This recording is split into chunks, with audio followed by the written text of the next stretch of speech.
Hey, what is up, fellow Raiders? This is Vulcan Dan, Raid Shadow Legends video here. And yes, we have the timestamp event live right now. We have the champions right here. Of course, we did not get advance notice for this, but no worries. We are expecting this timestamp event right now for this weekend. Seems like a cleanser timestamp event. All of these champions are very good. We have, of course, let's start with the epics. This is live for 3 days, today, Saturday, and Sunday. All right, so we have Hugo right here, very good champion.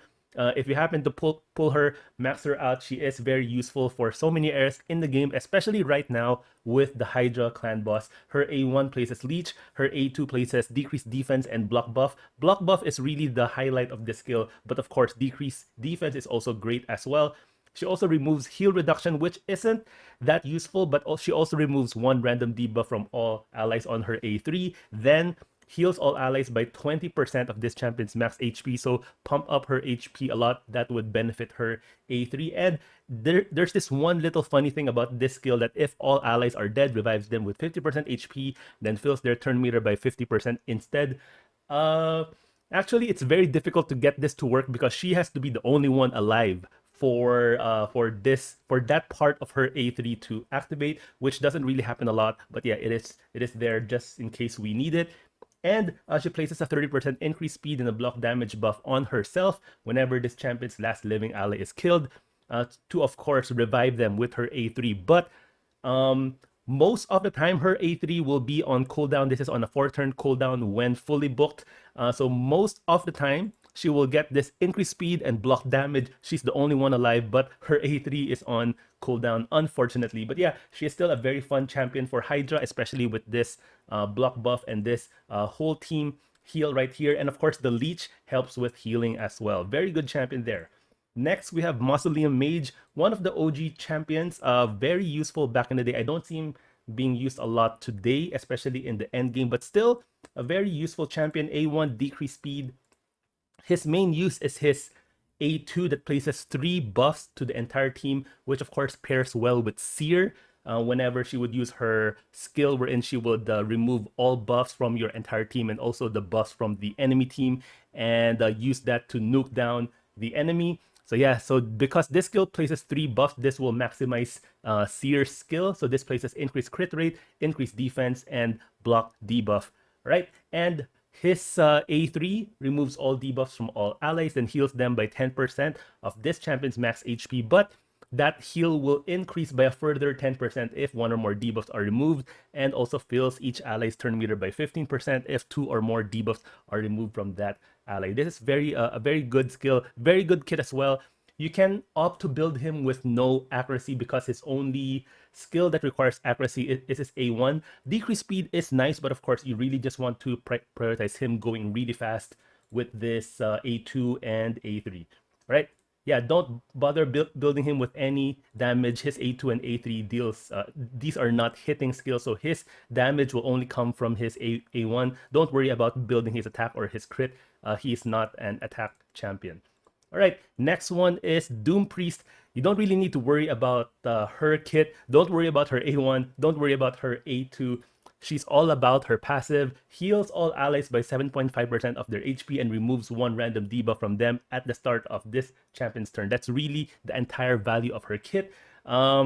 Very useful. She will be able to remove debuffs even if she has a stun, a provoke, or any CC debuff on her, because this does not require for her to use the skill. This will just simply activate at the start of her turn, which makes her very useful. Build her with a lot of speed. You can even put her in a relentless set so that she can use her passive twice in a row. A lot of heals and a lot of debuff removal, even if she's stunned or provoked herself.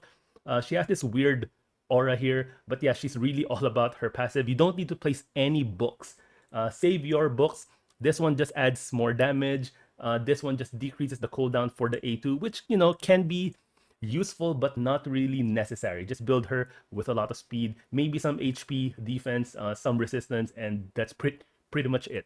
She's a very reliable source of heals and debuff removal. Last one from the epics is the Void Inquisitor Shamel.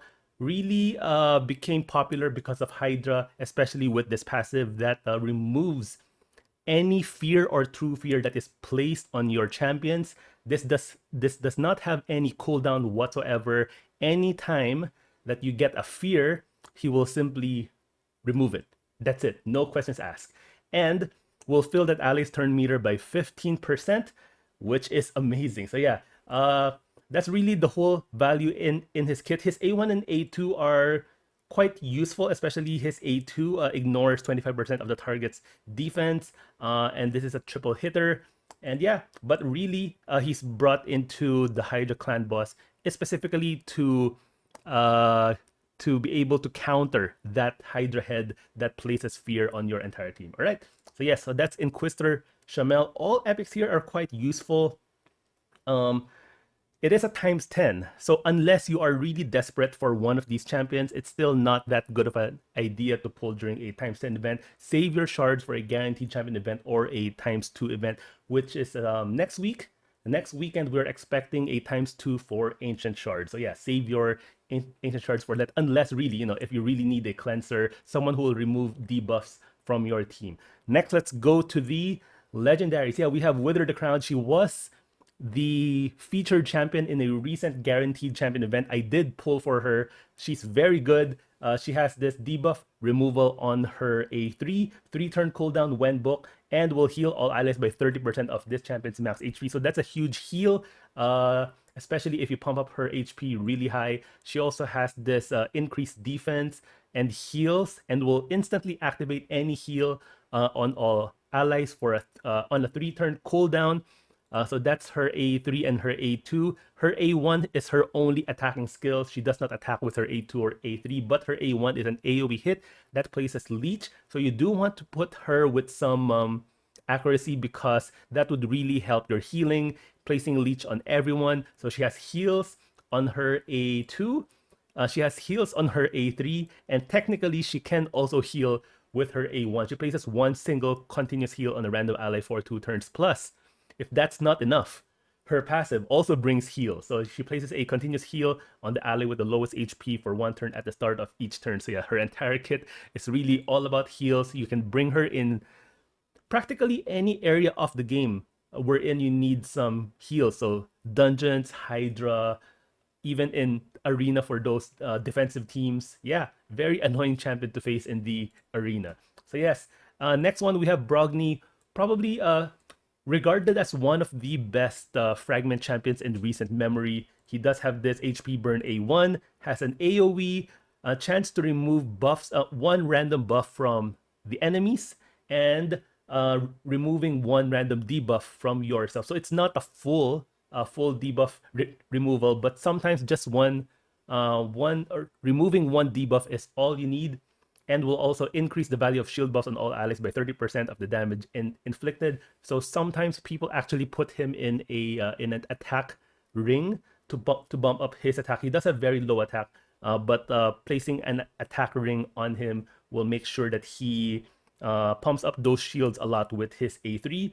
And his A3 places block debuffs and increase attack on all allies for 2 turns, and places a shield on all allies for 2 turns equal to 30% of this champion's max HP. I think his best value here is his passive.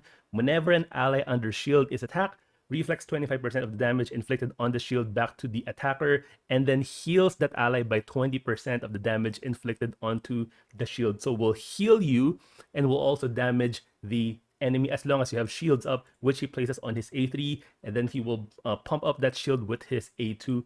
Really a good champion. There are some clan boss teams out there, those crazy non-unkillable clan boss teams that go for 100 turns or more, that uses Brogni. So yeah, really cool champion. Next one is one of the older champions in this game, Battle Khazar. I don't have him. I would really love to have him. He brings debuff removal, heals, and poison, so both offense and defense. A1 AoE attack heals this champion and all allies by 20% of the damage inflicted. So it's like AoE hit, and then will heal everyone else in your team. And then his A2 removes all debuff, then places continuous heals and poisons on all enemies for 2 turns. So again, it's another skill that does something on both sides, both for your team and the enemy team. And then his passive All allies inflict 20% more damage against targets under poisons, which of course he places on his A2. This is on a 3-turn cooldown. So yes, very cool kit. Would really love to have him. Very simple. He can sustain himself and your entire team with all of those heals, and will also deal a lot of damage to all enemies with poisons and this AoE hit A1. And lastly is Tuhanarak, which is basically an upgraded Doom Priest. Her passive is very similar to Doom Priest, removes 1 random debuff from all allies at the start of each turn, but will remove 2 random debuffs instead if they are under continuous heal. She does not have the 7.5% heal from the passive that Doom Priest has, but she really does make up for it with her other skills. She places decreased speed on her A1, places continuous heal on herself, and another continuous heal on the ally with the lowest HP. So that I think that kind of makes up for the lack of heals on her passive. Her A2 is a single target chance to place decrease attack and block buff, and places debuff spread, taking 2 random debuffs from the target and placing them on all enemies. If decrease attack and block buffs are the only debuff there, so she will spread those. But if you have other things such as decreased defense, weaken, or a provoke, she has a chance to spread those instead. And her A3 places increased defense and increased speed on everyone for 2 turns on a 3-turn cooldown. Really cool champion. If you have her instead of Doom Priest, of course you would want to use her instead. Doom Priest is already a really cool champion to have. Doom Priest is used even in the end game, even though she's just an epic. But then with the addition of Tuhanarak, much better and upgraded version of Doom Priest. Yeah. So personally, I love all of these epics right here. I have all of them. I have 2 of the legendaries here, Brogni, which I think I have 3 of, and Wither is great as well. Don't have a Tuhanarak or a Battle Khazar. Would love to have them, but again, it's just a ×10 event. I will not be pulling shards this weekend. I will save these shards that I have. I have 100 ancient shards for next week, hoping to get somewhere between 110, 120 ancient shards by the start of next week, so that we can have a fun shard pulling event. There you go. Thank you guys so much. What do you think? Are you going to pull shards this weekend? Are you really desperate for one of these champions? If you are, good luck in your shard pulls. Thank you guys so much, and don't forget to subscribe, and I'll see you in my next video.